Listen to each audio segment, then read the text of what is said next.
দীর্ঘ 17 বছর পর আমাদের দেশ নায়ক তারেক রহমান বাংলার জমিনে ফরা দিচ্ছেন। বাংলাদেশের জনগণ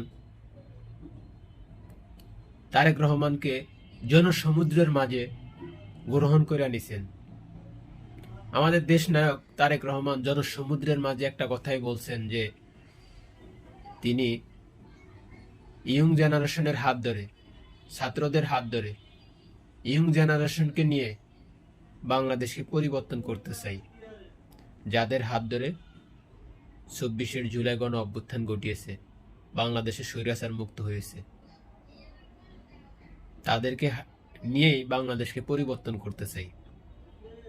তাহলে আমার দেশ নায়ক তারেক রহমানের কাছে একটাই প্রশ্ন রইল যে বাংলাদেশে বর্তমানে বিএনপির পক্ষ থেকে বিএনপির দল সাজানো শেষ, নমিনেশন দেওয়া শেষ, কোন আসনে কে নির্বাচন করবে তাও ঘোষণা করা শেষ। তাহলে আপনারা এই 26 নির্বাচনে ইয়ং জেনারেশন, যাদের হাত ধরে জুলাই গণ অভ্যুত্থান হয়েছে, যাদের কারণে আপনি বাংলাদেশে আইসা আপনার অসুস্থ মাকে, আমাদের দেশ নেত্রী বেগম খালেদা জিয়াকে দেখতে পাচ্ছেন। যদি স্বৈরাচার মুক্ত না হতো বাংলার জমিনে আপনি পাড়া দিতে পারতেন না। আমাদের দেশ নেত্রী বেগম খালেদা জিয়া যদি মরে যেত তাও আপনি মাটি দিতে আসতে পারতেন না। একজন মাকে তার সন্তান যদি মাটি দিতে না আসতে পারে, এর চেয়ে কষ্ট আর বেদনা এই পৃথিবীতে কিছুই হতে পারে না।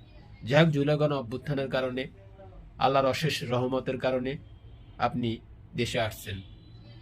আপনি বলছেন যে ইয়ং জেনারেশনকে নিয়ে আপনি রাজনীতি করতে চান, তাহলে 26 কয়টা ইয়ং জেনারেশনকে আপনারা নমিনেশন দিচ্ছেন? 300 আসনে সর্বনিম্ন 100 ইয়ং জেনারেশন নিয়ে আসা দরকার ছিল, যাদের হাত ধরে জুলাই গণ অভ্যুত্থান হয়েছে, যাদের হাত ধরে বিএনপির লক্ষ লক্ষ নেতাকর্মী জেল থেকে মুক্ত হয়েছেন, যাদের হাত ধরে আয়নাগর থেকে লক্ষ লক্ষ মানুষ মুক্ত পেয়েছেন।